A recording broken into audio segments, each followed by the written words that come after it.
కఠినమైన దరిద్ర బాధ నుంచి బయటపడి ధనవంతులు కావాలి అని అంటే చక్కటి ఉపాయం ఉంది.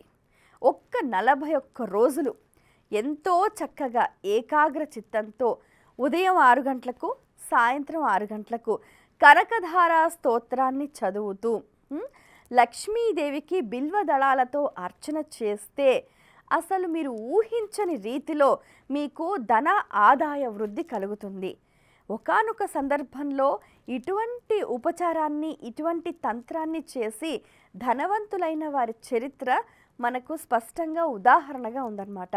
కాబట్టి ఏ సంశయము లేకుండా చక్కగా శ్రీ మహాలక్ష్మీదేవికి సంబంధించిన ఆ కనకధార స్తోత్రాన్ని ఉదయం 6 గంటలకు సాయంత్రం 6 గంటలకు పఠించాలి.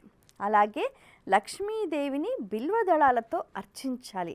అలా అర్చించిన వాళ్ళ ఇంట్లో ఆ అమ్మవారు తిష్ట వేసుకొని కూర్చుంటుంది.